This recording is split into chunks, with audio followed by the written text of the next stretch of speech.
Hello, everyone, and warm welcome to our very special event today, International Award for Excellence in Consulting ceremony.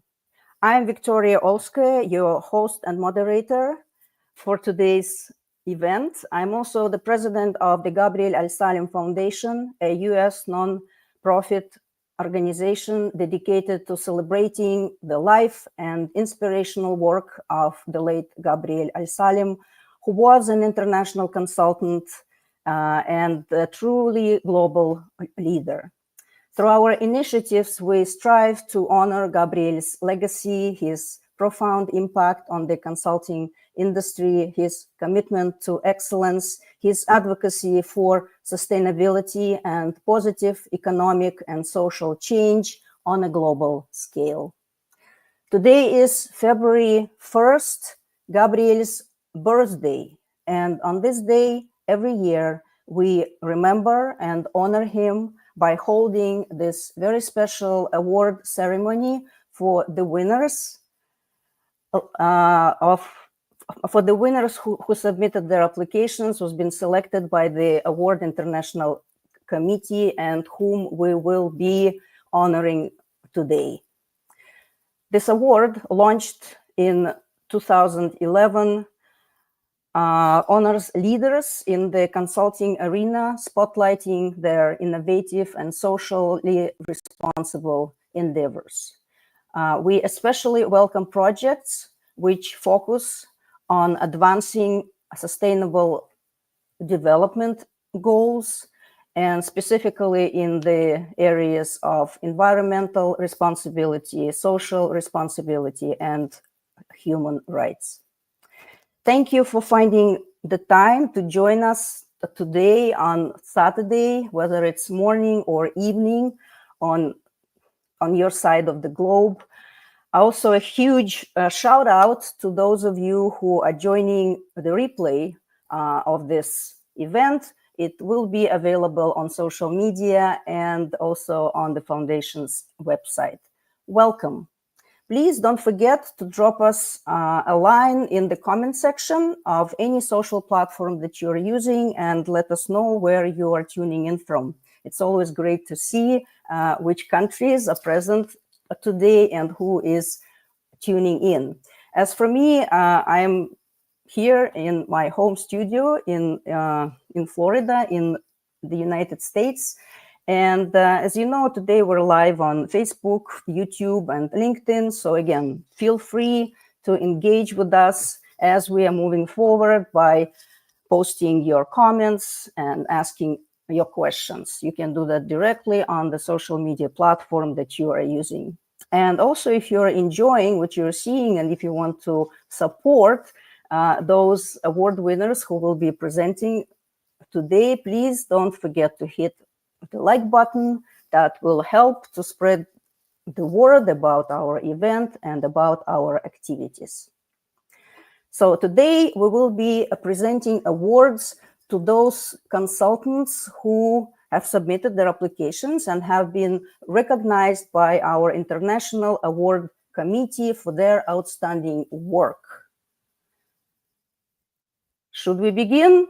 There are quite a few people that we will be honoring today, so I just want to make sure they are present in our studio. And I would say that we have to start now. Let's begin.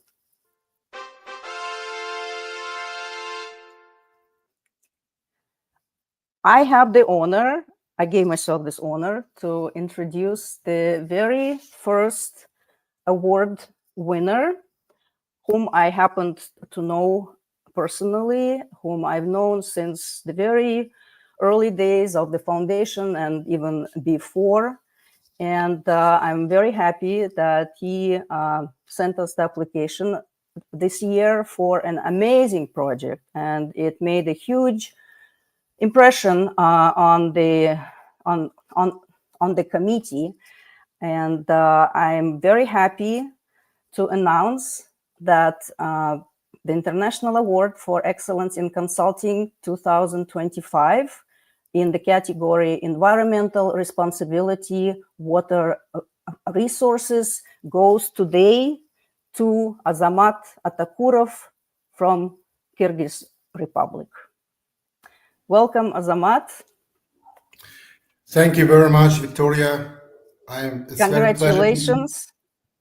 Thank you very much. It's a very pleasure. It's my secondary award of Gabriel Al-Salem.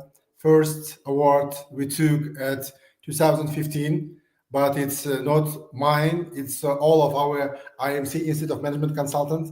And today we take this award personally. Thank you very much.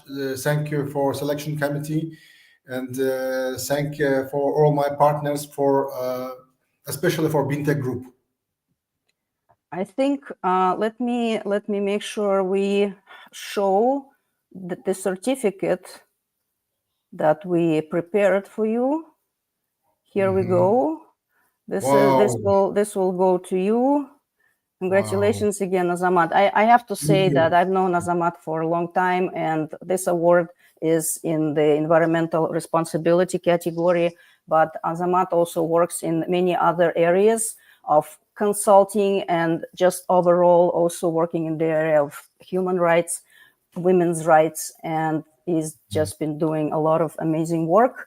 And I really hope that we will also see some of those projects or endeavors in the future. So thank you so much again for your amazing activities. And I know that you have a few slides that you would like to share with us, because today the specific project that Azamat received this award is development the strategic plan for Dolbor Trade LLC, right? It's a company in the Kyrgyz Republic, and with your help, they've advanced tremendously. And we just want to hear more about this. So please tell us. Thank you very much, Victoria, colleagues. Let me introduce our project. It's a strategic development plan for BINTEC Group. We did it at 2022. And at first, some information about me. I'm in consulting for over 17 years. I'm certified management consultant from Kyrgyzstan, and my specialization is strategic management, operational management, marketing, sales, and services. And in 2022, owner of BINTEC company came for me and said about problems, issues, and challenges of company. They have no any strategic planning and not formalized operational management, etc. And we met and composed our consulting project. Dolbor Trade is the name of LLC, and BINTEC is a brand name of this company. And they work in two areas. First is the engineer pumps distribution. Second is wastewater facilities, and in Kyrgyzstan. This company established in 2010. Next slide, please, Hania.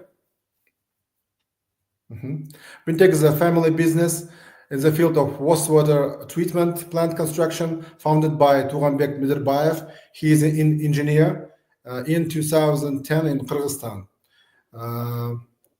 It's a family business. Next, please.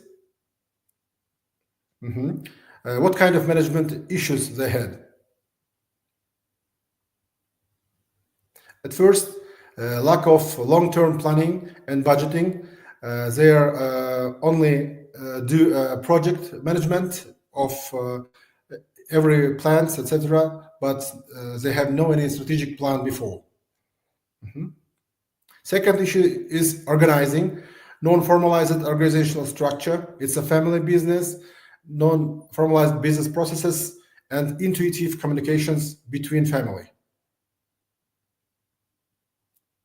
And lack of formalized system of incentives and motivation. For example, when I said, what's your salary or what's your interest?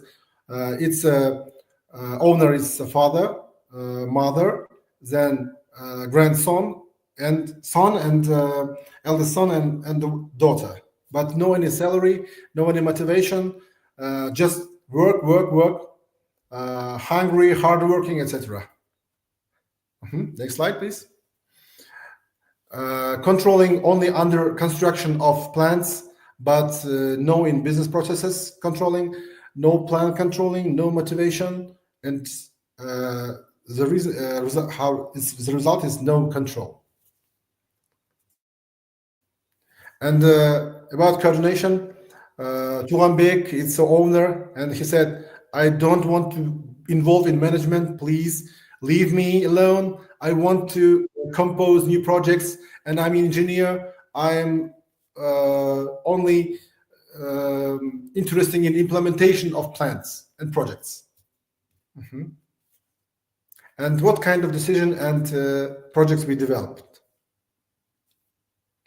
At first, we did a brainstorm and develop a strategic plan for 3 years with separately budget, and we composed operational plan for 1 year. Organizing, we formalized all business processes, formalized organizational structure, and I provided a cycle of training sessions of management, marketing, sales, service, and green technologies.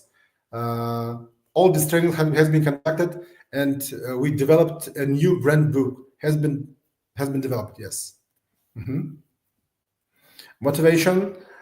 We developed also long-term incentives and motivation for all employees. In 2022, there works around 10 people. Controlling, we implemented a system for quality control and plan execution implemented. Coordination, the father, owner of company, delegate his CEO function to eldest son, and father was a chief engineer, daughter as a head of engineering, plumbing, distribution, and mother as the head of procurement. Other solutions and products. What kind of gap we find? Distribution of premium class engineering plumbing. Only one brand, Ertepe Russia.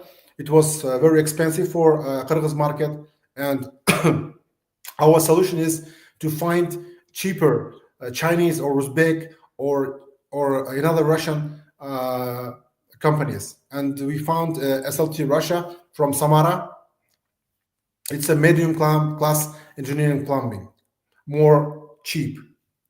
Wastewater treatment facilities only upon request from large companies for hotels and mining enterprises. We developed modular, ready-made solutions for private houses from 150 square meters till 350 square meters houses. It's only for $3,000. Closure of the retail store and office. Before there had a retail store, very small, and no any profitable store, and we close it and focus only on wholesale distribution. Also, we construction unified complex, big green complex combining warehouses, offices, showroom, assembly, and experimental workshop. Outdated corporate identity of Bintech. You know, in Russian language, we call it, somebody calls Bintech, Vintage, Bintech, and different names, because CH pronounced different in different people. We rebranded and we type it like Bintech with Q, letter Q on the end, and we are now Bintech Group. We're not only Bintech, because we are now a huge company. And in logo, if you see Bintech, first B is like a rain collecting something, and Q is like water waste something.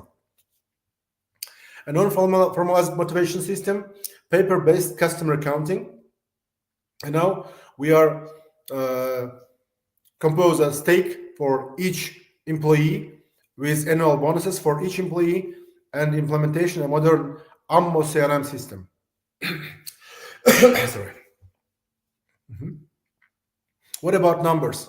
In 2 years, this company rapidly rise 4 times with 7 digits. Unfortunately, I can't show real numbers because it's a commercial secret. And now in Bintech Group work for over 30 permanent employees. What before and what after? Before, and the left side, it's a old logo with CH. It's very difficult to read this logo, and this retail store, very small and very far from the center, and no any big sales in this store. This is a daughter of owner Nuray, and this is a retail store. Next one. We develop a good strategic platform mission. Mission is clean water in every home and clean water from every home back to the nature. Our vision is a leading company in Kyrgyzstan for the construction of wastewater treatment facilities and the distribution of engineering plumbing equipment. Our values is eco-friendliness, innovation, reliability, and impeccable service. This is a present situation. This is a green office. If you see, with solar panels on the top of building and energy efficiency, very warm. Right side is warehouses, and left is the office and the showroom. We develop a new, very expensive, very modern website on English, Kyrgyz, and Russian language. And Bintech won a huge contracts with, for example, Ramada Hotel. It's a huge 5-star Ramada Hotel in Istanbul, and a huge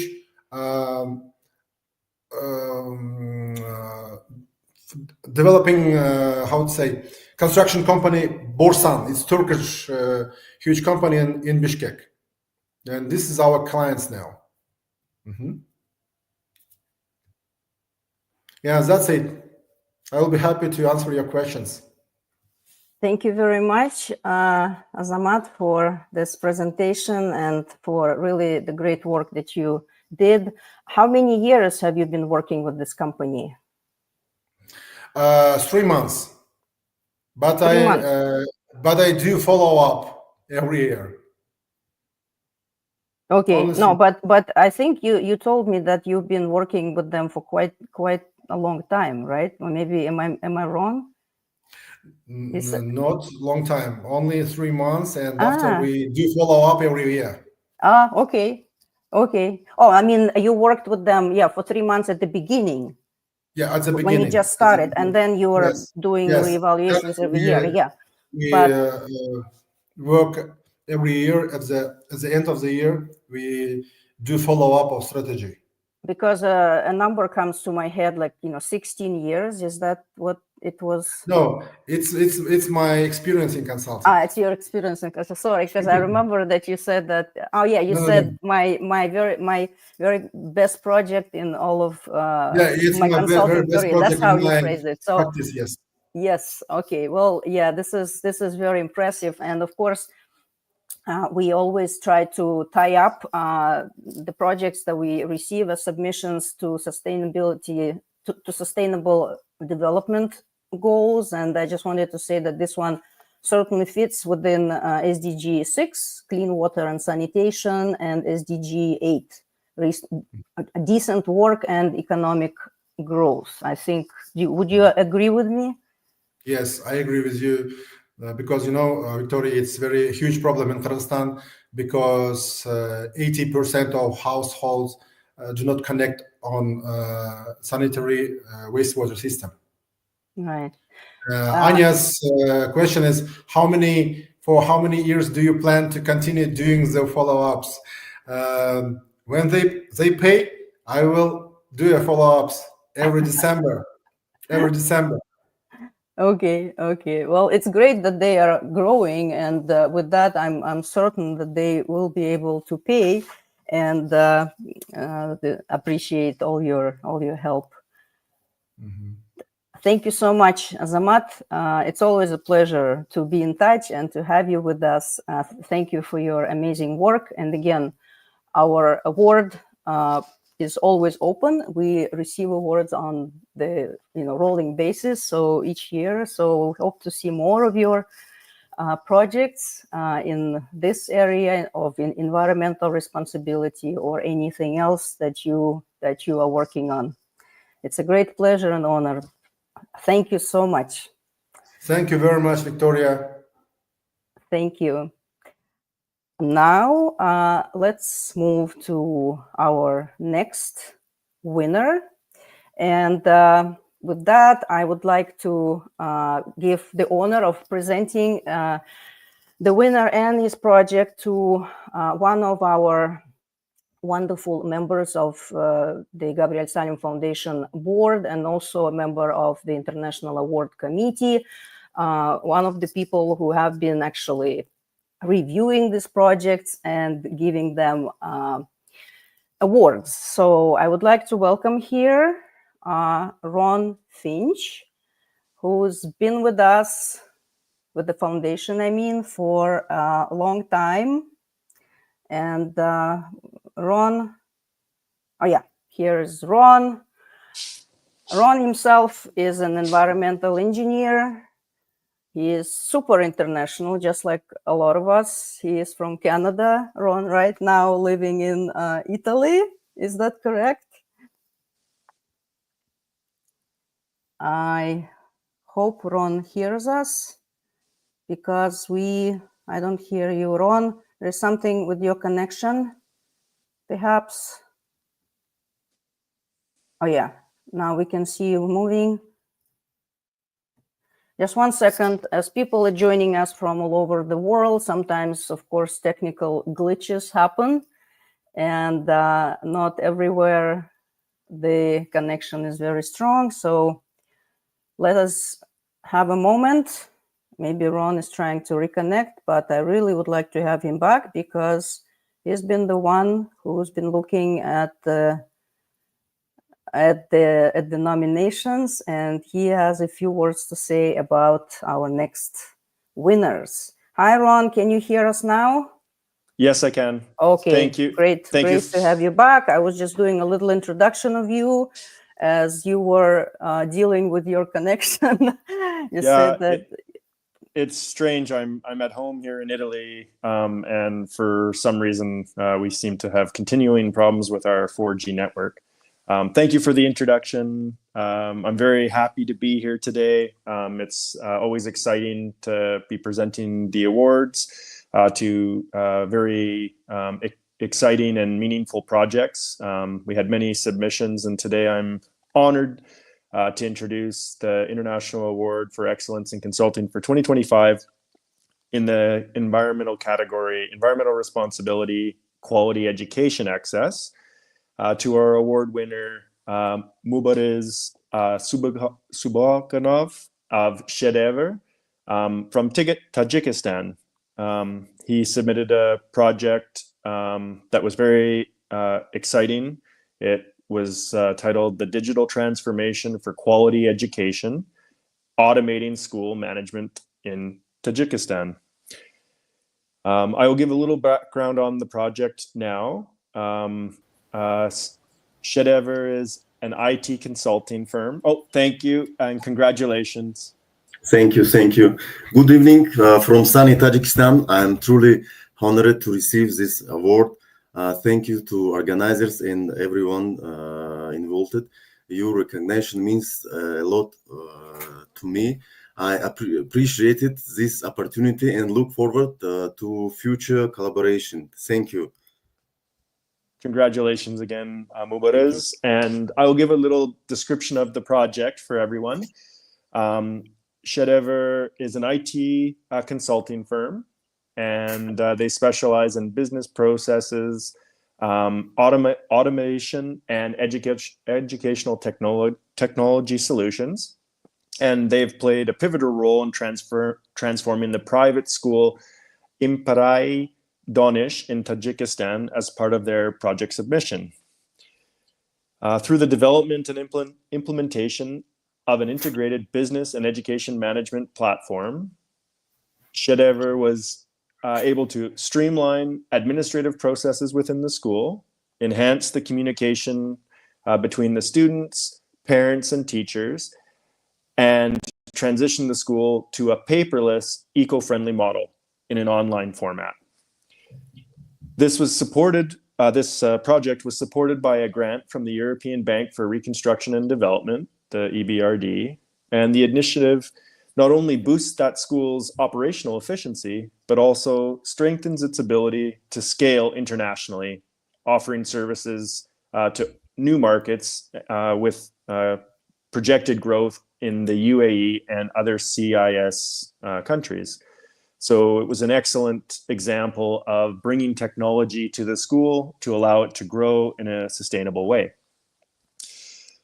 The project stands out as a groundbreaking step in Tajikistan's digital transformation in education. It aligns with some key sustainable development goals from the United Nations, including SDG 4 for quality education and SDG 9, industry, innovation, and infrastructure, among others. The platform's features, such as an online journal, the CRM system, and a digital library, provide access to quality education and presents a financial sustainability aspect to the school, leading it to a 60% increase in student enrollment, which is to be applauded. So congratulations. Thank you. By combining the technological innovations and a strong social impact, Shedever has positioned itself as a leader in ethical and environmental sustainability, making it a well-deserved recipient of the International Award for Excellence in Consulting in the category of environmental responsibility for quality education. And again, I would like to congratulate you, Mubarez, and wish you continued success as you continue to refine the system and help increase access to education in a modern manner. Great work. Thank you. Thank you. Thank you so much, Ron, for this introduction. And let's show the certificate again and just congratulate Mubarez and his company, Shedever, which is truly a Shedever in Russian. Yeah, that's what it means, for this excellent work in the area of education, which is one of the areas that is very often forgotten in a way, because perhaps it's not as popular as some other things in the world. And it's really wonderful that you're focusing specifically in this area of education. And this award is certainly very well deserved. Thank you. Thank you. Thank you. And, thank you, Ron, for the introduction. As we are moving forward, we have quite a few speakers. So, Mubarez, we again congratulate you. We will remove you from our screen, and Ron will introduce the next winner. Thank you, Victoria. So for the International Award for Excellence in Consulting in 2025, in the award category Social Responsibility, Potential for Growth, our next award winner, Nazar Turkangaziev, from Kyrgyzstan, presented a project on the implementation of Kaizen for optimization of his client's P.E. Dushikov's business processes. His project was initiated in October 2022 and Nazar continues to provide services to his client to this day, exemplifying the excellence in consulting that leads to return customers. I'll give a little bit of an intro here quickly to Nazar's role. He played a pivotal role in optimizing the business processes of his client's company, P.E. Dushekov's company, by implementing the Kaizen principles and production mapping techniques to help increase efficiencies. His consulting work was focused on reducing costs, minimizing waste, and increasing productivity through a structured and multi-stage approach. By conducting comprehensive analysis of the company's operations, designing process visualizations, and implementing quality improvements, Nazar was able to help his client streamline the operations and enhance efficiencies. Additionally, a component of the work was to work with the employees in training in the Kaizen principles, 5 S's, and quality management systems to further reinforce a culture of continued improvement, which helped lead to measurable gains in productivity within the organization. Nazar also discussed some of the less tangible but also important social implications of the Kaizen and recommendations provided to the client, which helped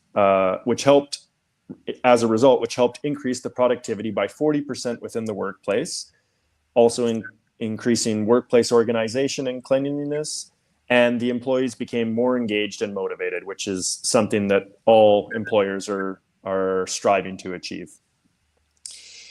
Nazar's strategic guidance also led to the creation of a 5-year development plan, which positioned the client P.E. Dushikov for long-term growth, which is really the objective of all organizations.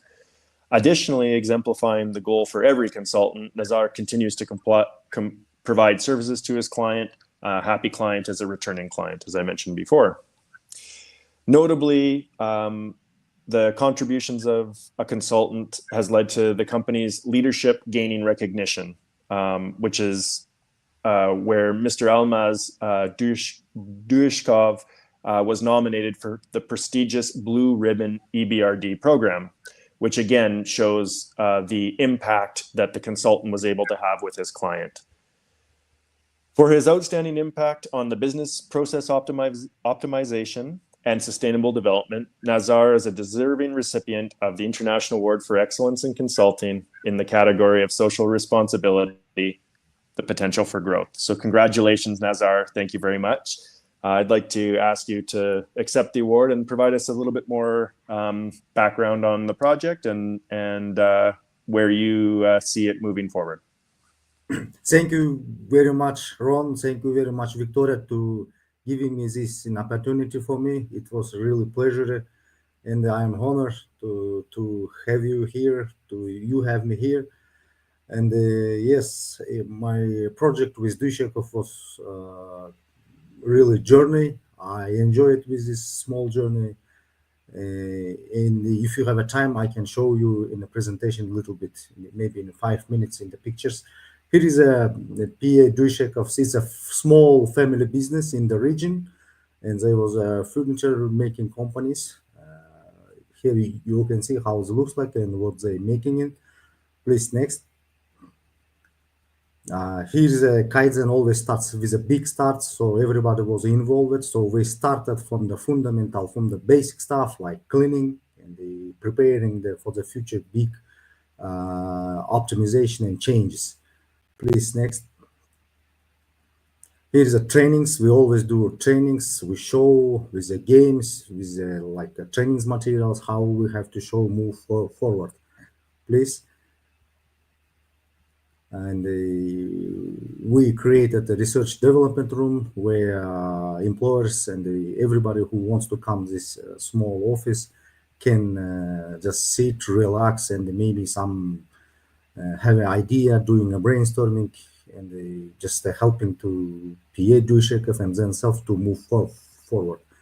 Please. And here's some small pictures before and after what they made it. Everything what you see, it's have done by employers. They did themselves. The only thing I help it just with the motivation and showing some rules and the methods. Please. He's a guy who, you know, he was just great guy. We just show them methods, we just show them examples, and he just, you know, starting process oriented and making his office more beautiful. And you know, everybody wants to come back to their working room and work and just do a great things. Please. Was a video, but unfortunately, this is a PDF file, so I cannot show the video. Here is a thing with all the machines that they had it, the lights on the top, and they use lights when the machines is using. Before the lights every time was on, you know. After that, after the optimization, the lights just lights off when they touch the button. Please next. Here are some examples, just process how we did it, what did happen. Please next. It's just effectiveness of improvements. I showed them why we need to cut their times, why we need to improvements, what we should do. In the beginning of the process, beginning of the optimizations, they were saying, oh, it's only 1 second, it's only 1 meter, why it's not going to help. But after that we did, their project was like long term, like a 6 months at least, and then they understand that it's very important. Every second, every meter of the distance was very important. Please next. When we did small SWOT analysis, you see that they have a team and a family business, what they have for great, and they have to improve them. And what they didn't have it, there was no optimization, there was no standards. Right now they have an optimization system, and they starting using standards.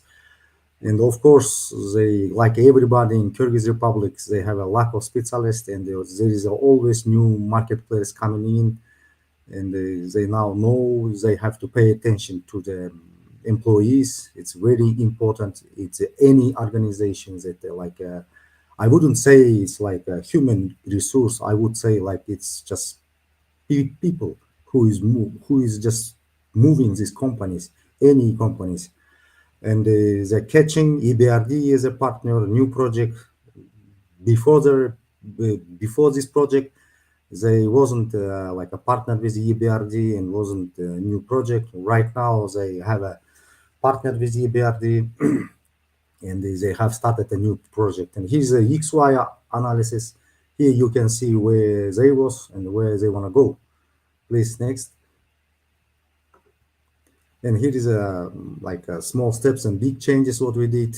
Right now they already in Blue Ribbon Enterprise Club at the EBRD. They have a pre-approved $1 million loan under the EBRD RSF. And the employee and company start thinking about big projects. Please next. And beyond the project, we suggested to using it like a solar panel and the wind turbine, but they're using right now a solar panel. And when they outage of the electricity, they even share with the neighborhoods with the lights, you know, and it's helping. And I guess right now there are some of the other people starting using it, solar panels at the region. Please next. And here is the SDG, what they have used in this project. I highlighted them. It's 10 of them. So we are starting thinking about this important rules and the SDGs, what the United Nations highlighted. So that's it. It was a small presentation. Excellent. Thank you, Nazar. I think one additional note that I would like to make is it's very difficult to measure and to describe changes in workplace culture and in corporate culture.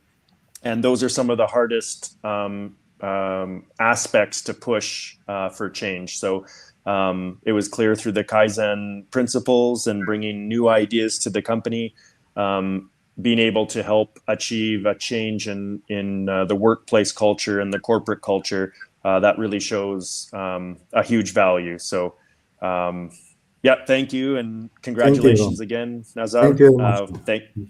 Well, we wish you success. Thank you so the much, future. but please don't leave yet. We have, Nazar, for first of all, there is a question that came up. And also I would like to add Chingiz Matkirimov, who is patiently waiting on the backstage, because I'm sure he has a few words to say about your work. Can you please add Chingiz? Hi, Chingiz. So good to see you. Great. Chingiz Great to see you actually too, is Victoria. from EBRD, European Bank for Reconstruction and Development. And well, he also can say a few words about Nazar's work. In fact, he endorsed this work for us, which we appreciate a lot. So please, Chingiz, say a few words, and then we have one question. Please don't forget to answer it. Nazar. Okay, it is a great honor to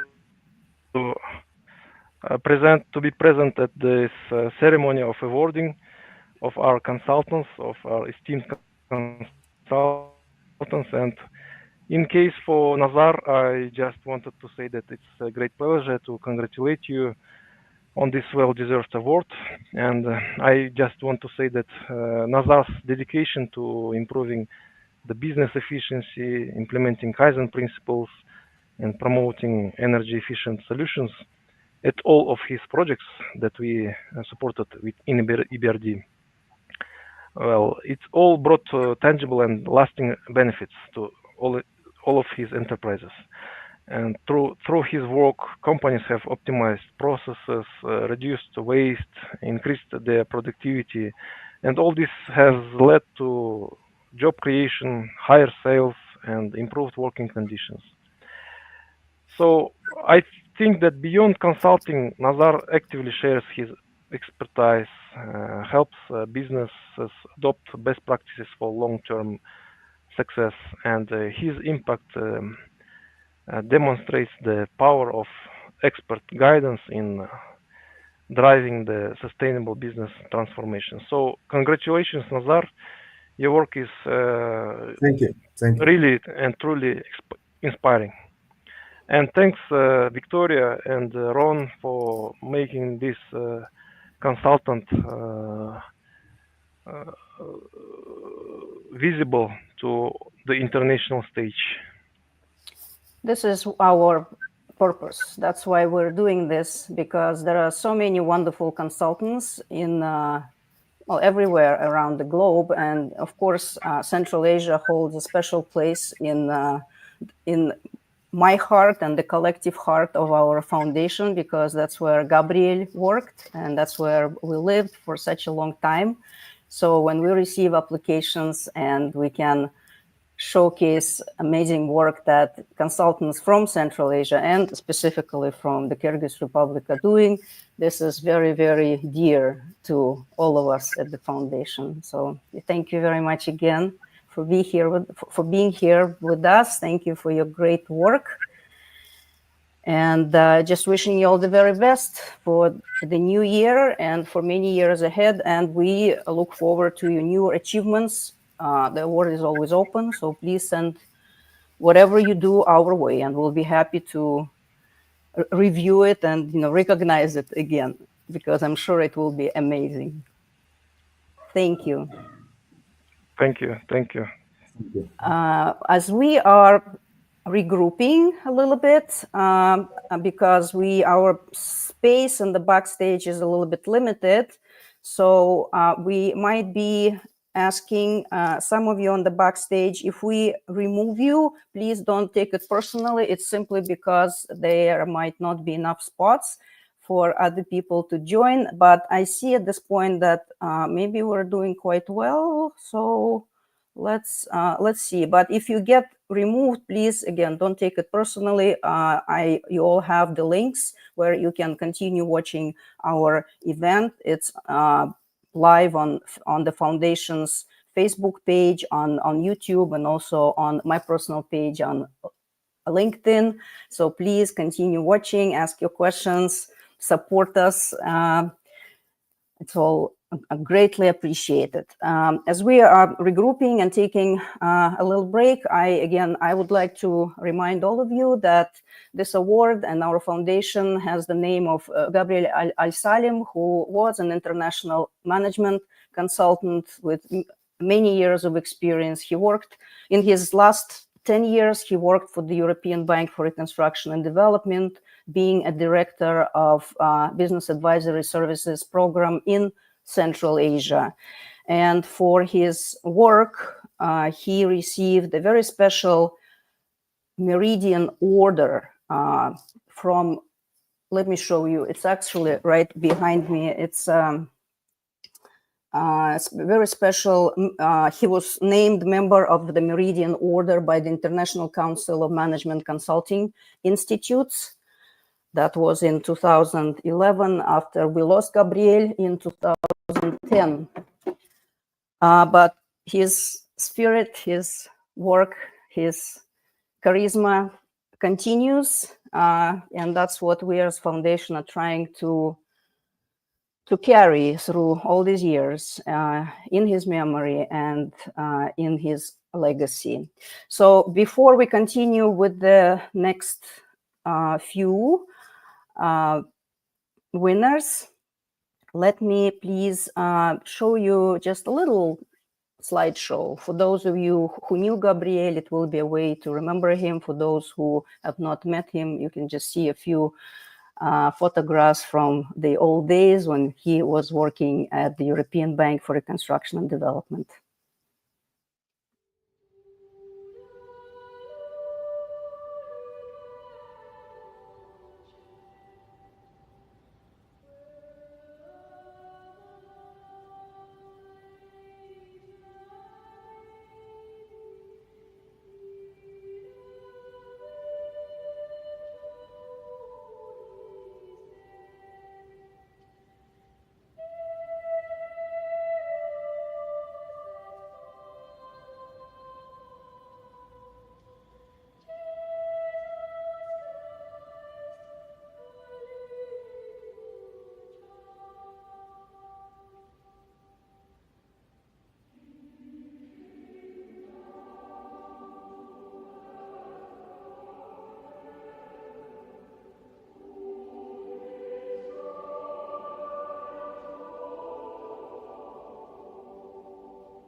Just holding a moment of silence in memory of Gabriel. But just to remind you again, it's his birthday today. So we continue to celebrate. And we have one award. And unfortunately, I don't see the recipient here, but I would still like to mention that he got this award. He is also from the Kyrgyz Republic. We got quite a few applications this year from Kyrgyz Republic, and I have to say that they've always been so active in the consulting arena, and we're always so happy to receive their applications because they do amazing work in the small country of Kyrgyzstan, just all these great things that are happening there.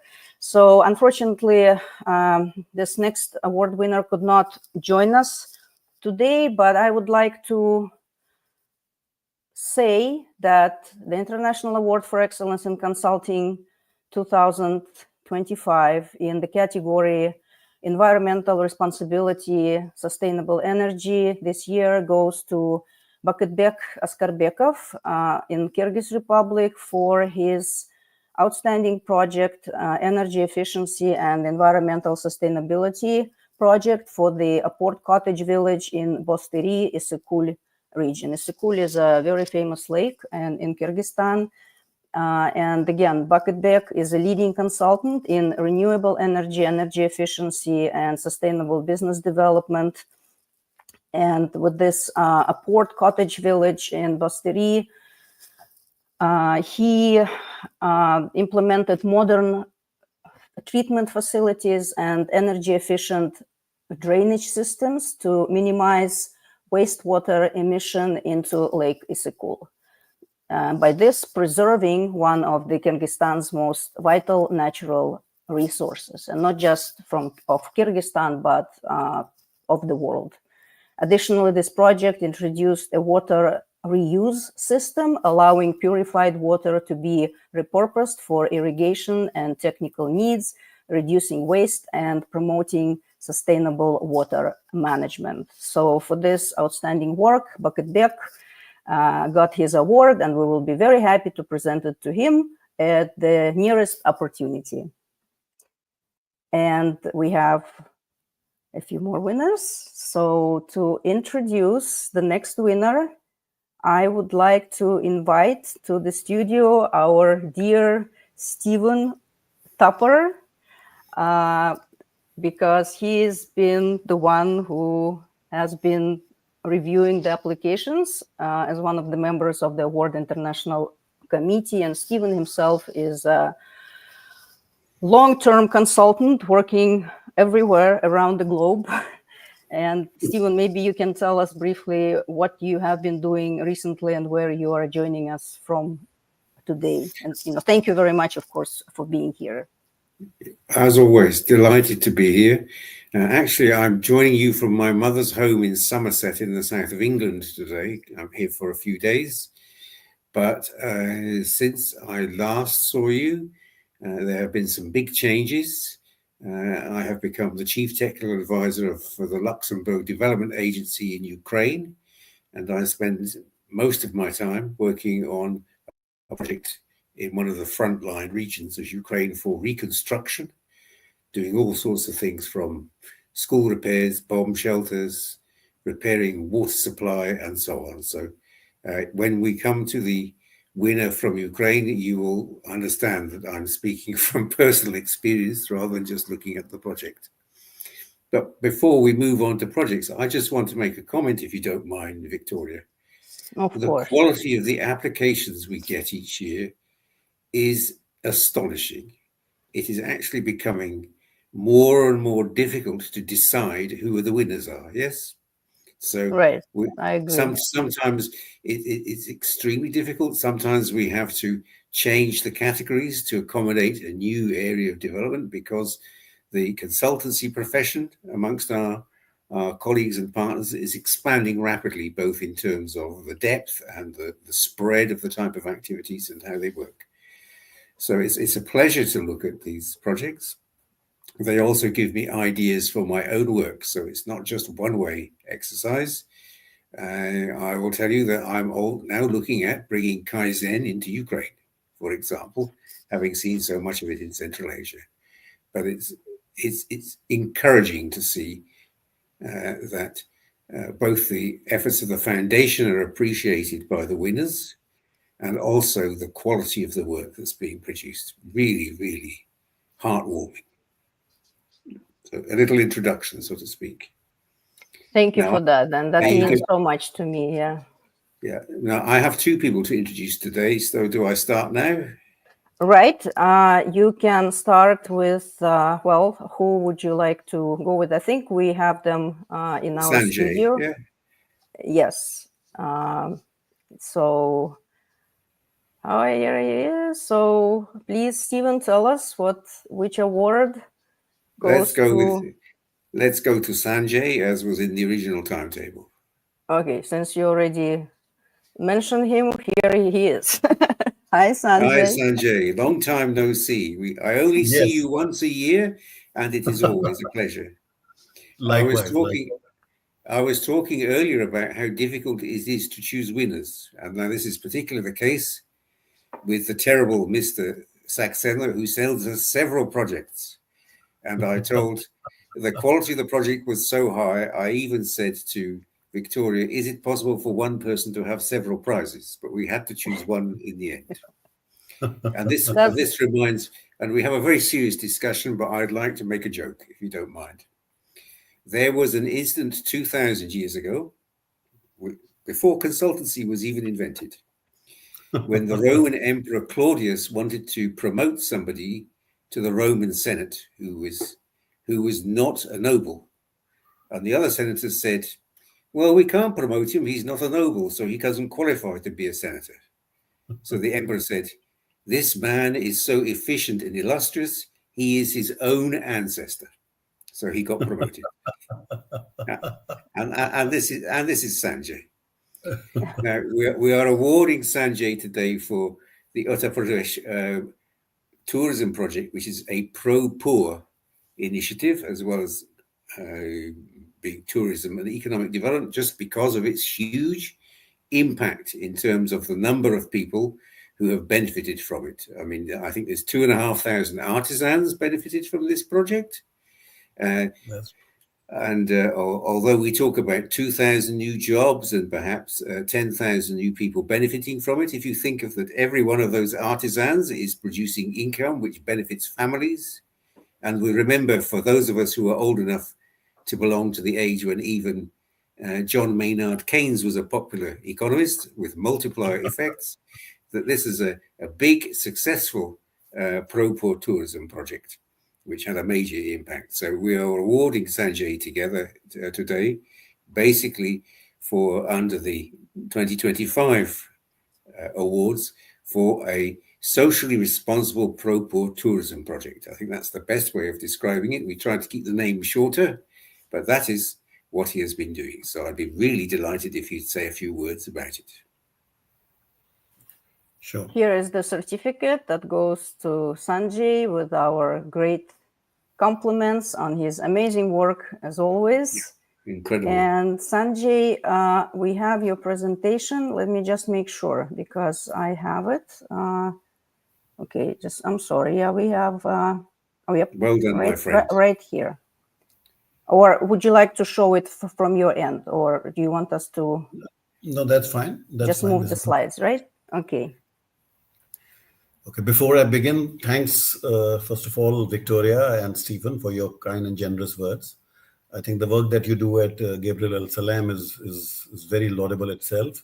The fact that you provide this opportunity to many consultants like us to come together and to discuss and to learn from each other. I think the biggest thing that you're doing is to bringing the community, the consulting community together, where we get a chance to showcase our work and also to learn, as I think Stephen was saying. The biggest thing is that we learn from each other, which is phenomenal. So thanks once again. And Stephen, thanks for your magnanimous words, for your generous words. We try. We've been working I've been in the consulting field for about 35 years now.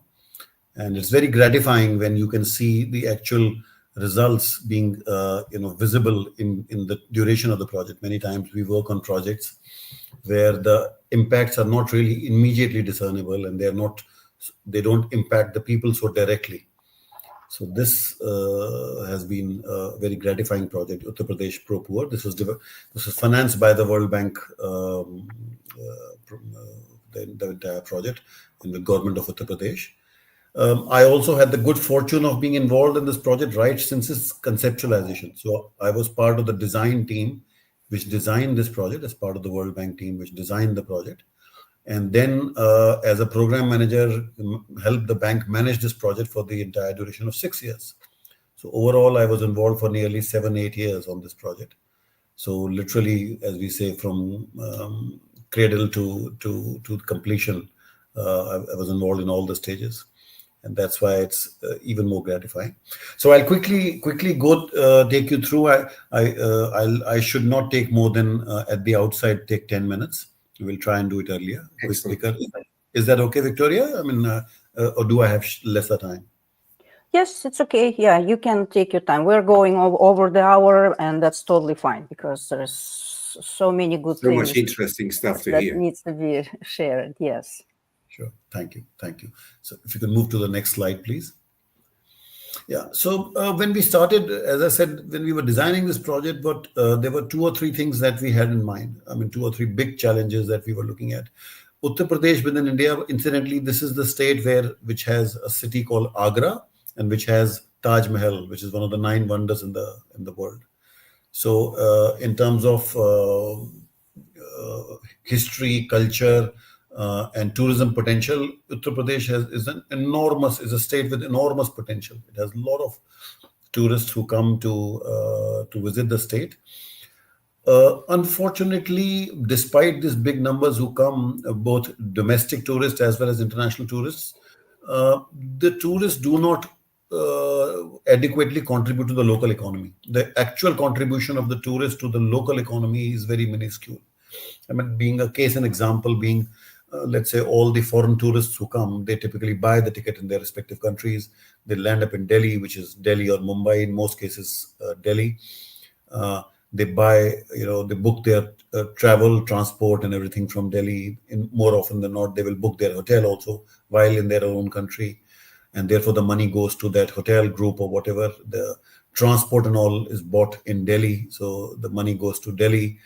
So unfortunately, the way the destination Agra, which is the city one, I'm just picking up one of the destinations.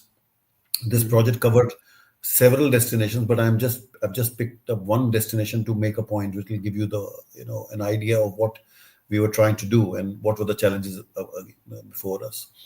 So typically the tourists go there to watch this fantastic, magnificent monument called Taj Mahal.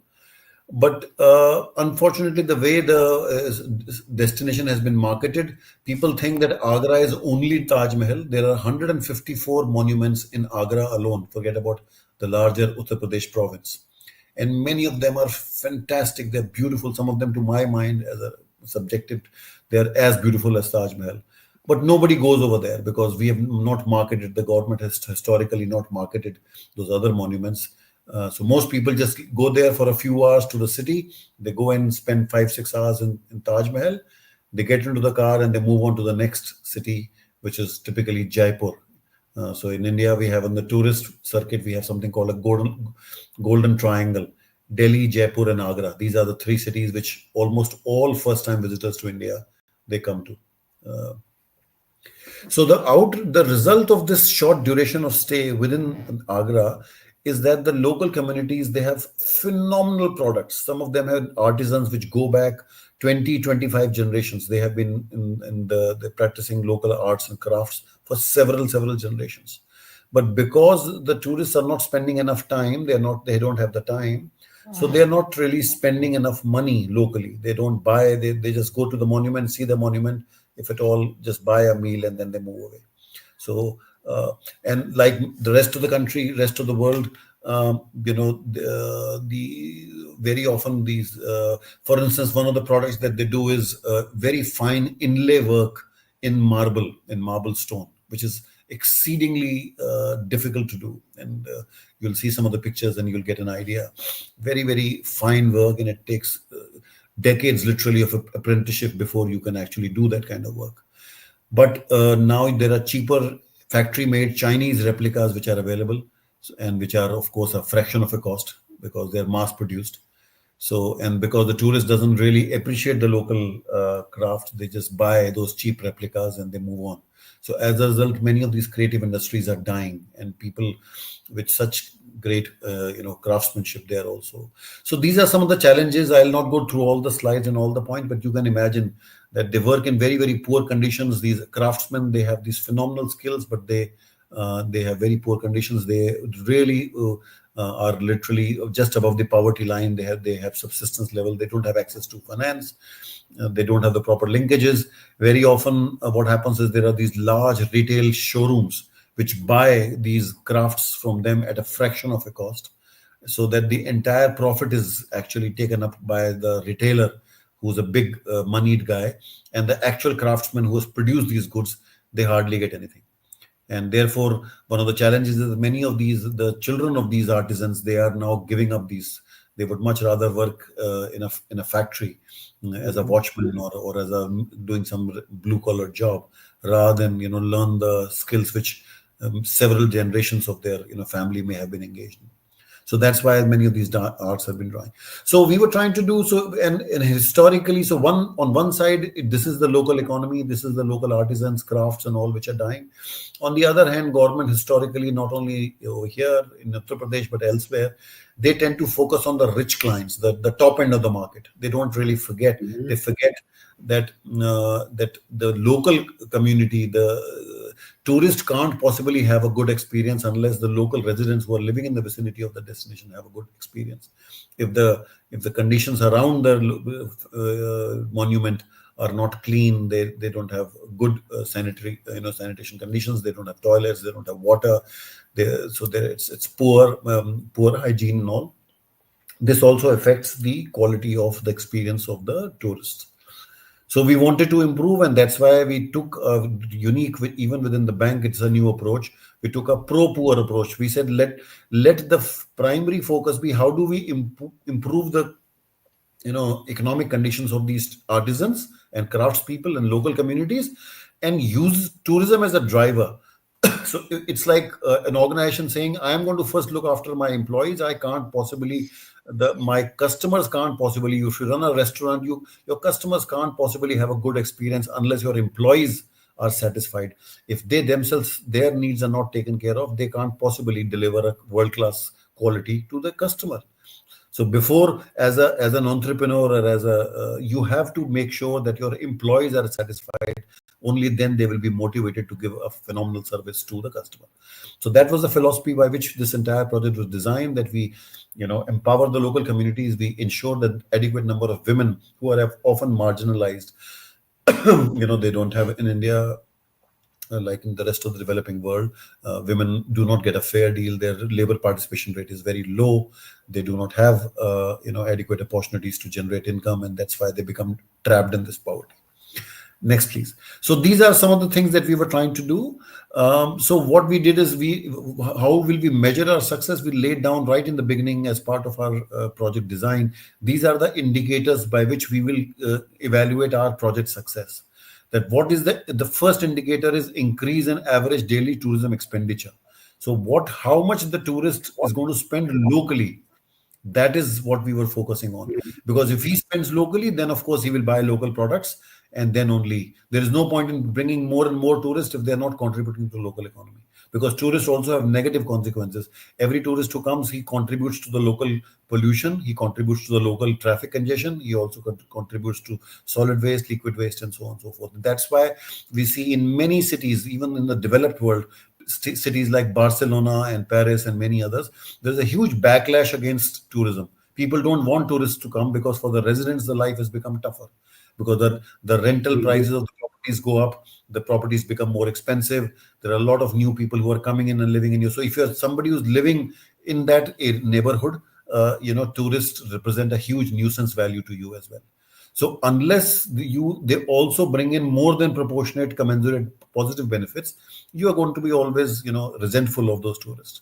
So that was the entire reason why, like, as I said, in Barcelona, now there have been cases where the local residents have been shooting, water at the tourists with water pistols, asking them to go away, carrying placards and saying, we don't want tourists, please go away. Don't come to our cities. So, and that is because they are not, they feel that they are not really benefiting from this tourism. So increase in average duration of stay, and then also commensurate with this, we had to work on both sides. On one side, we have to ensure that the local communities earn more, especially the impoverished communities, the marginalized communities, the women, the youth. They are able to earn more, and at the same time we improve also their living conditions, because many times, and especially in Uttar Pradesh, they live in very, very, very precarious situations. They don't have access to clean drinking water, they don't have access to proper sanitation or sewerage or streets, proper clean streets, street lighting, and so on and so forth. So one part of our project also worked on the infrastructure side. So we improve the quality of their the workplace, and we also improve the quality of their home environment. So those are some of the indicators. And then I said on number 6, if you see how many jobs will we create, our project will create. So these are some of the 6 most important results indicators, which we constantly monitored, literally on a month by month basis to see whether whatever we are doing, are we making a dent in this, on these indicators. Next, please. So these are some of the products that, these are beads. These are made from a plant called holy basil, which is also called tulsi. This has a lot of sacred meaning in the Hindu religion. Holy basil is considered a sacred plant. The leaves are used for those of you who love tea. You might have had ginger and holy basil tea. It's called tulsi tea, which is now popular all over the world. This is one of the products. They were sewing, costumes for the temples. There is also pottery and the Krishna crowns. There are many products. We have just picked up a few in collage. Next, please. So many of these products we picked up. And what we did is we basically looked at 5 big pillars. So we said, on one hand, what we're going to do is we're going to build the capacities of these artisans, make sure that not only the master craftsmen, but also apprentices, and especially women, who very often they do a lot of work, but they don't get appreciation because they are not doing the really what is perceived as the value addition work. They're doing low skilled, low paid work. So in most cases, they don't get, their effort is not rewarded and not acknowledged. So, we carried out a huge program in which we built the capacities and also helped them improve their products. So skills development was part of it. And product development went hand in hand. In many cases, based upon the market feedback, we also helped them bring out new products, how to customize the product to, let's say, the Western, preferences. What is the market willing to pay, and what is it that they like? We also did branding, marketing, and awareness as part of the thing, so that people appreciate how these products are made, how much effort and skill goes into making these products. We also looked at the infrastructure development, which I talked about, improving. We created places where they could, all the artisans, and in the later part of the presentation, I'll show you some of the photographs where they can work. We set up workshops and retail stores. And also, none of this will be possible unless the government provides a favorable situation for this ecosystem to thrive. So the participatory institutions of the government to basically make sure that all of this works properly. Next, please. This is a methodology. I will not go into it for lack of time, but basically we did a very, very detailed, to me, the most important part is that we did a very, very, very participatory exercise. And there is a slide where I'll show you how many number of meetings and all that we had. So at every stage, we involved the people, the beneficiaries, so-called beneficiaries, right from the beginning. Look, because the solutions very often, they not only know the problems, they also know the solutions. We don't listen. The problem is that in consulting, we often think that as an expert, my job is to go and tell them what to do. I think if we listen, 9 times out of 10, the answers are already there. You just need to piece the whole thing together. So one of the things that we did very actively is incentivize is to listen to the people, listen to what the market is telling us, and then design a system which basically, so that we cater the response. We give these people, the local communities, what they actually want, not what we think, from a purely academic point sitting outside, Next, please. So this is some of the results that Stephen was talking about. We have had some phenomenal results, and even within the World Bank, they were astonished when we did just last year. I was part of the team which wrote the project completion report. They brought in an independent team so that they can gauge for themselves. So the bulk of the work was done was them. And they gave glowing references. They said, never ever we have seen a project with such small sums of money. The total project was only about $57 million, which because of COVID, we couldn't even spend fully. So the actual spend was less than $50 million. The amount of impact that we were able to create. And one of the things that they have said in the project completion report is that it's a phenomenal success in terms of economic value, on return. So about 15,500 people, nearly 16,000 people, we helped them improve their living conditions.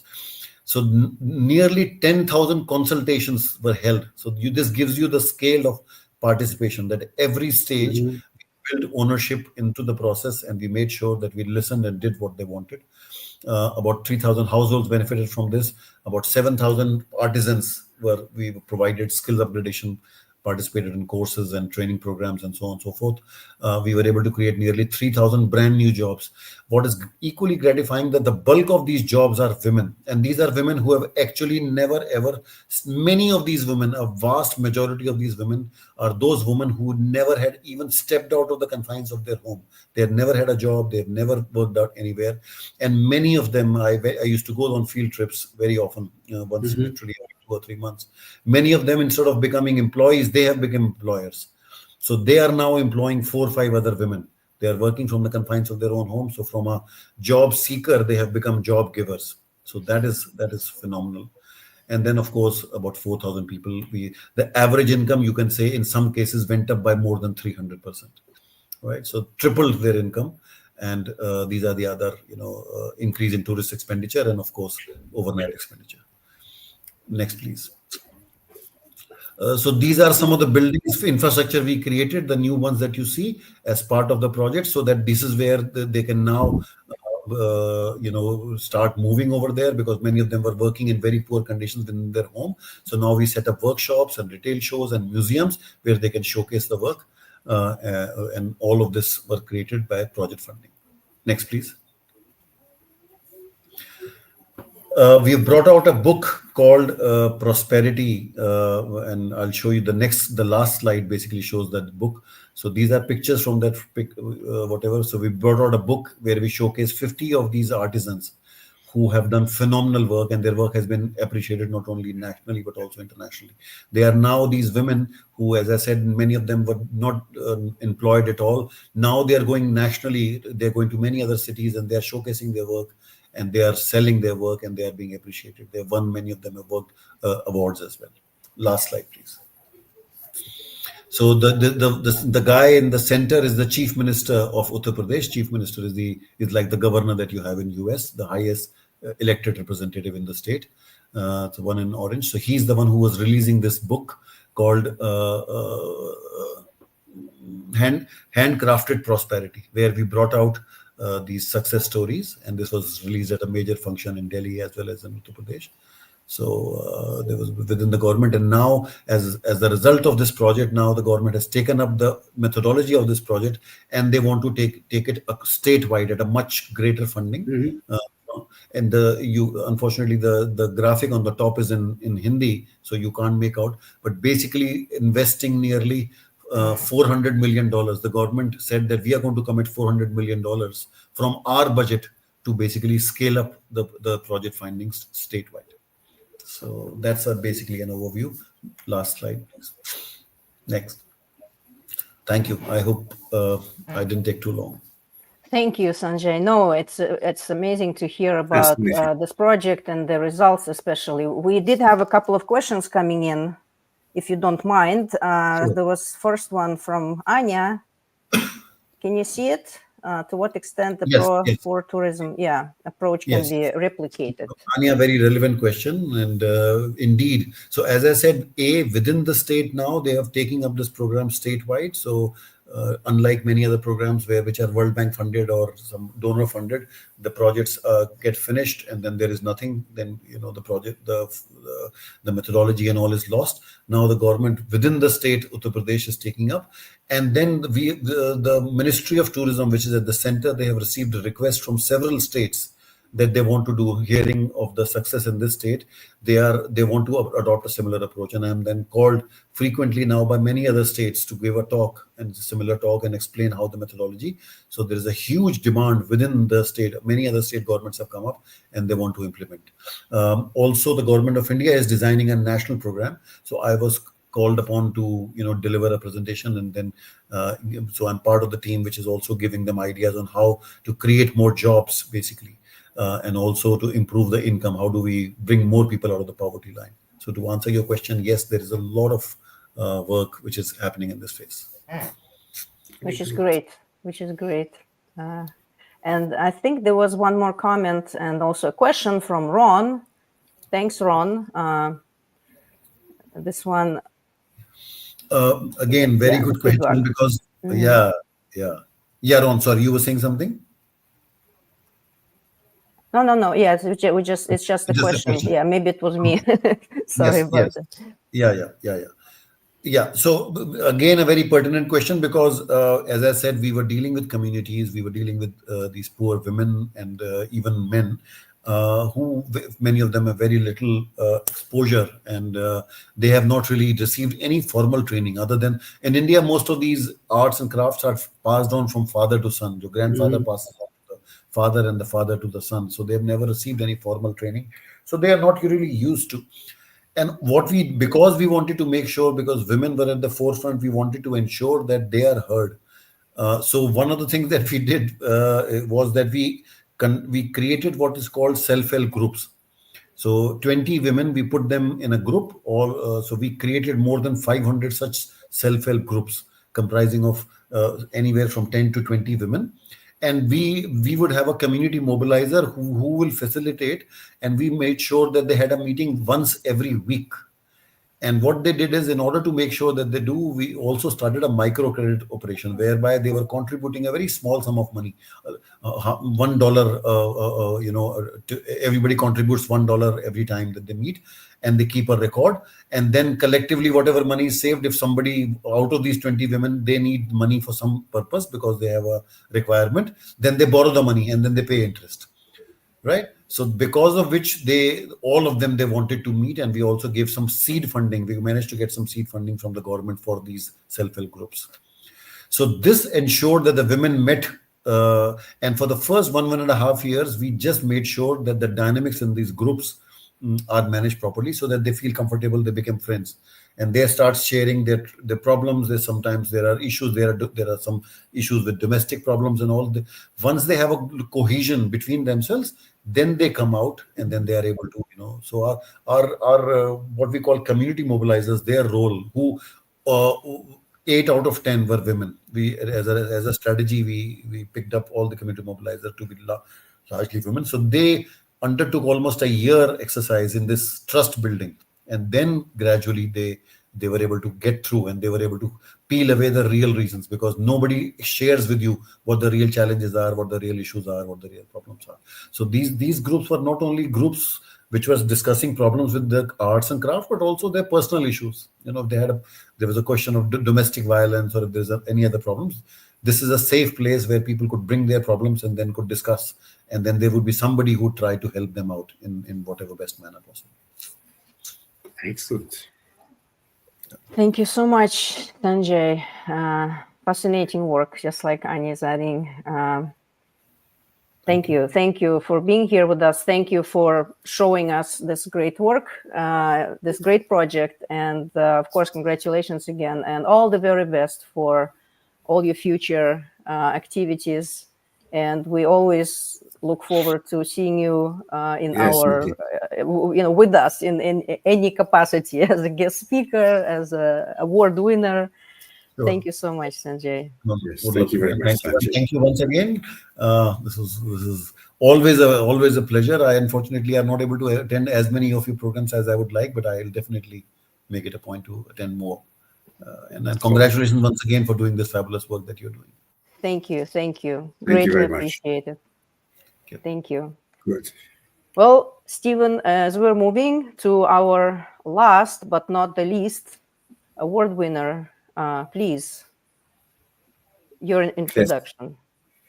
Yes. Okay, our last award is a very unusual one in a way when you think about it, Vika, because we are so used to giving to individual consultants or individual projects, but this is completely new for us. We are making an award to CMC Ukraine in relation to resilience and crisis management.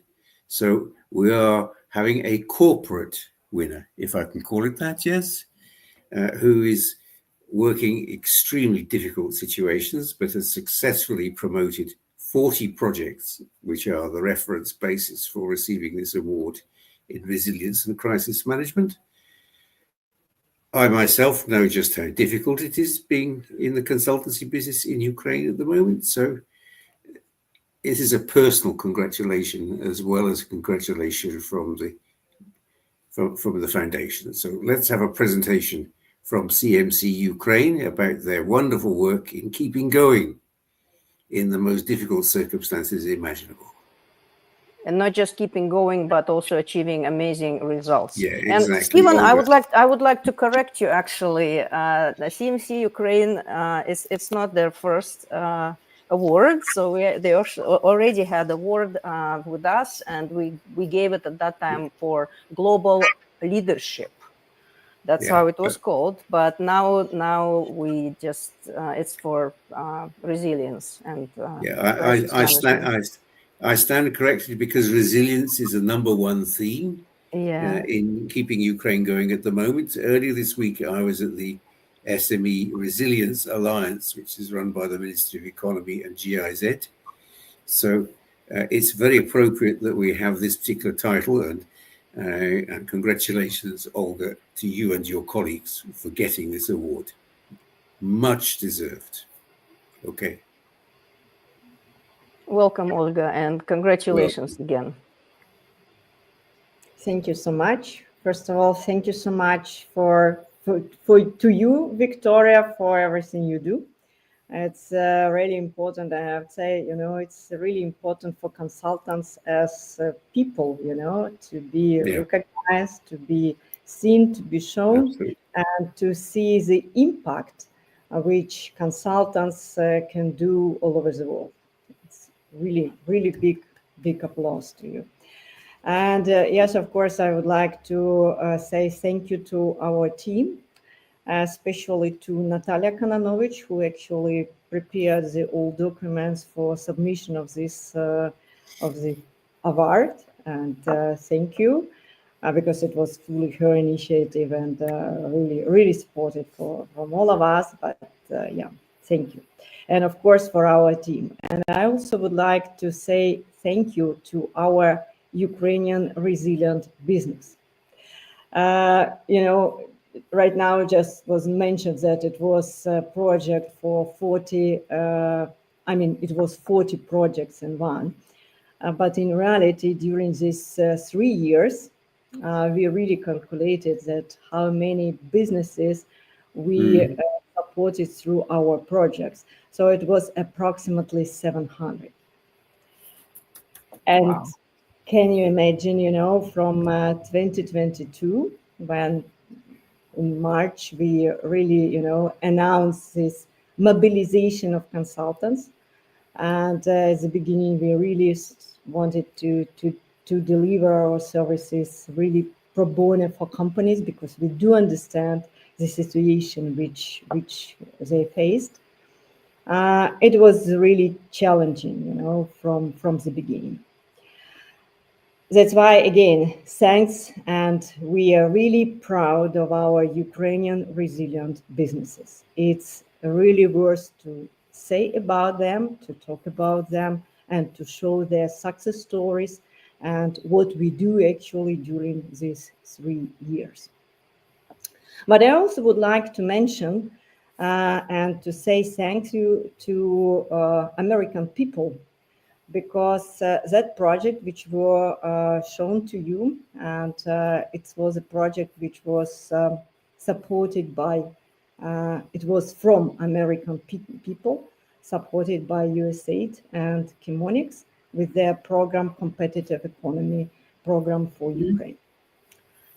They did a lot, and that project for 40 companies was really initiated by us, designed by us, and target companies which we actually choose as manufacturing companies as the most valuable from our point of view for Ukraine, and probably less supported for many reasons.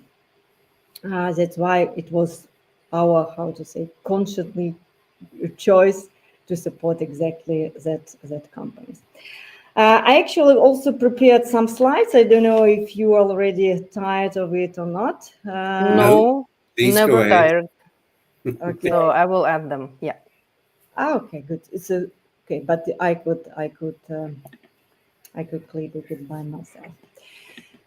So again, about our association, probably you know already, because Victoria already invited me 2 times, yes, to speak about. But yes, we are also a member of international this ICMCI, and from 2022 a member of FIACO as associate member, and from last year we are full members of FIACO, which we are also proud of because it's organization only for European organizations, only for European associations. And this is also, our role, and our impact. We put Ukraine as a country for several maps, and this is one of them. And this is, it's a hard work, and it's not just a question, oh, I'm here, so let's start doing. It's really a hard work.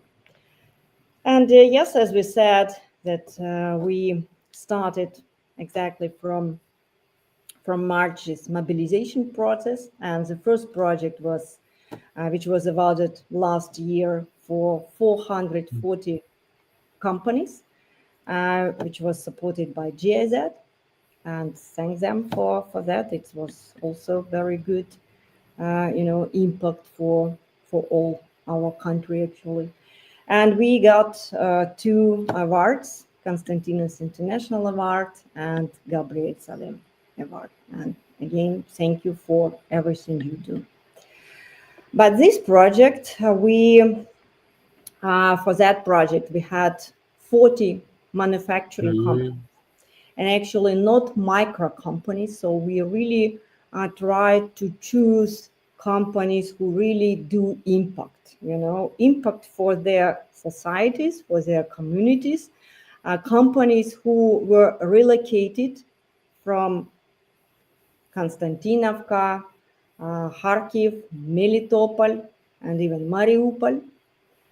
And we really tried to support this company in those challenges which they had. For this reason, of course, we did have our methodology. We call it kind of Uberization of consultants, because of course, I'm sometimes, I'm trying to realize that really amount of our, amount of ourselves, right, which we include into each small project, sometimes much more than we had before for big projects, which for some months, for even for year. And again, to have it in short period of time. Why? Because it's simply, all of us, we have the same situation. We are really, our consultants are also relocating, and also have problems with, with blackouts, with energy consumption, with everything. That's why, it's really should be very focused support, very concentrated support. That is why methodology and standardization of consultancy services was developed to identify and to actually to have this, expectation, meeting of expectation of our clients, of our partners, and really to have result and impact, and further impact. I really like today the word long-term consultant. So we are also long-term consultant, even with the short-term consultancy services. Actually, most of our consultants are also from eastern part of Ukraine, and yes, during this period, this project was lasted for some months. We really had, all 40 companies received their services, and they were not just satisfied with the services, due to our contract with, you say it, with Chemonics, we should deliver results and to show it in KPIs, in figures. And actually, when you deliver services, you are thinking about, about quality, about impact for this company, but not always thinking about some figures. But we were really excited and actually even surprised with that result which we received with the companies, which actually companies received, and and dedicate and says that declared it as our support, as a result of our support. Moreover, we had a lot of roles, and I also had a lot of roles during this project, as initiator, as also methodologist, project manager, also consultant, because I'm also was just a project manager. But also, we did this recovery management. We call it like a program because it started in 2022. But in this project, it was kind of third wave of these meetings when we invite people from different topics, from different spheres, not only our consultants, but also guests who developed, who delivered also such information for our companies. And of course, it was just for them, and it was open. It's still open, in our YouTube channel. But also a conference, which we called Partnerство сильных. I'm trying to translate it better in English with the real meaning, but it's really partnership of empowered people, something like that. And in this conference, actually, our companies were talking about. It was not a conference with consultants who were trying to say how cool they are. Not at all. It was a conference with the companies who showed how resilient they are and how it was important and impactful support from consultancy services, even short-term, but for long-term meaning and for long-term impact. So actually, I will repeat the previous speakers that what our consultants are doing right now, as in many countries which were showed today, we are really trying to build our ecosystem, our community, trusted relations, and really build our future. Because when we are talking about recovering, rebuilding, we should understand that it's also really rethinking of what is the value, what is really important, what is the real impact.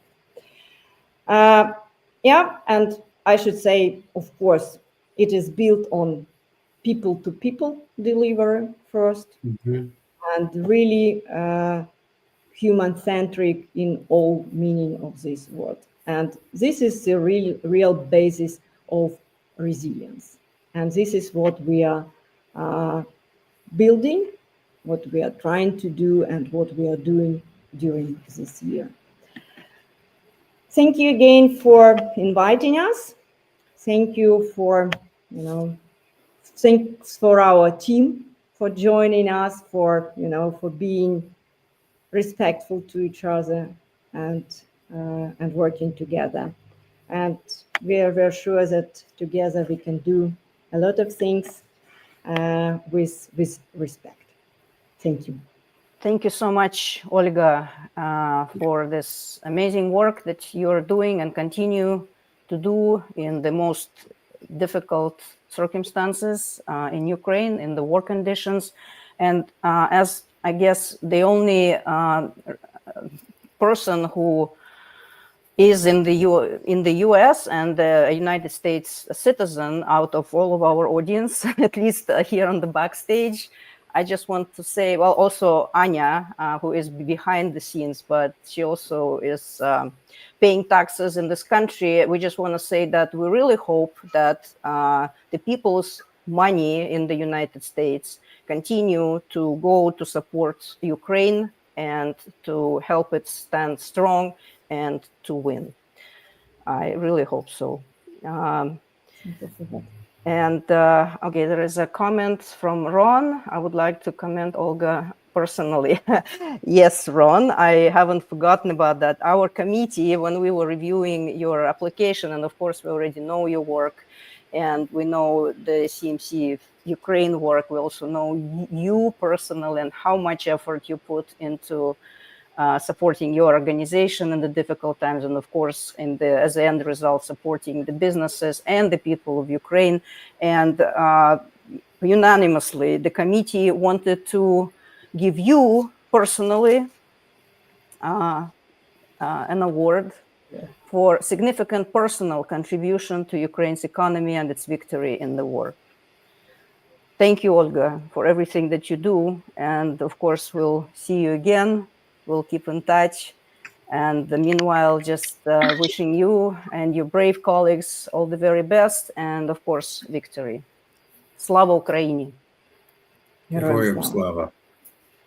Just to mention that some consultants from our community are in the front and joining our meetings, our conferences, and even consulting our companies being on the front line.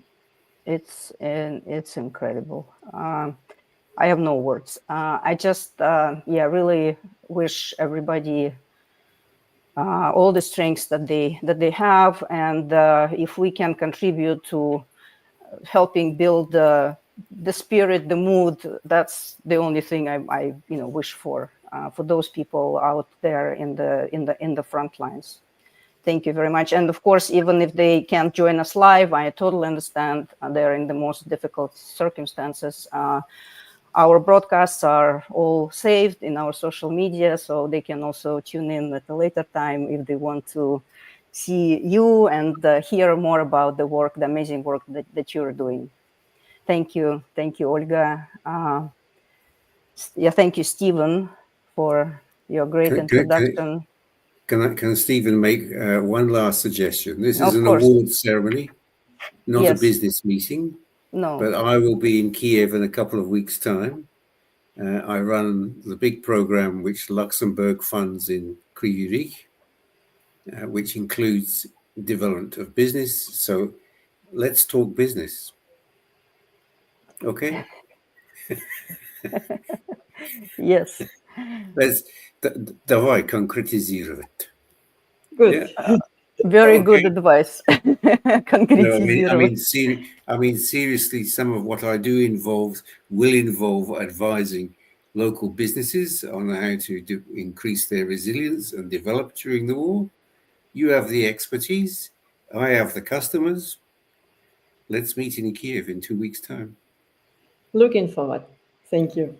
Okay. Olga, thank you so much, Stephen and Olga. One last question that came in from Ron. What goals does CMC for Ukraine have for 2025? Can you please tell us, Olga? Well, quickly? Yes, we have just started a new project. Yesterday we fulfilled, we closed the application process. We have received 150 applications from businesses. It's small and medium businesses in manufacturing, because again, it's our targeted. Due to some reasons, we couldn't support all of them. But yes, from next week, we are starting this project again. And due to limited resources, not all of them will be supported. But we are on our way, and we are working, and we will proceed to support our Ukrainian businesses in their resilience, in their fighting, because for us, and it's actually, I will just quote our colleague from Frontline, Sergei Barybin, who really said me personally that we should keep our economic front, and we should do it. We should keep doing it. Yes. Great. Thank you, Olga. Thank you very much. Thank you. Well, with this great inspiration, we are nearing the end of our award ceremony. Thank you all winners for trusting us and sending us your amazing projects. Thank you so much to our award committee for taking their time to review these projects. And again, just to emphasize once again, this is all done on a volunteer basis. So everybody is just doing it to support the activities of the foundation, and also, of course, to support the great work that the consultants are doing around the world to advance sustainable development goals, to show resilience, as we have already seen, and to do all sorts of great projects to benefit the people on the global scale. Thank you to everyone. Thank you to Anya Al-Salem for being behind the scenes and helping with the technical side of this broadcast. Please don't forget that the award, International Award for Excellence in Consulting, is always open. We are accepting applications on a rolling basis all year round. It's just that you have to meet the deadline of the end of the year to be considered and recognized in our next February 1st event. So please, you can find all of the information on the website, on the Gabriel Al-Salem Foundation's website, also in social media. So please check that and send us your amazing work, and we will be very happy to feature it in this event, and also as we are promoting it further and further during the year. Thank you all. Meanwhile, I'm wishing you all wonderful months of February and all the very best. Thank you for being here with us. Take care and goodbye.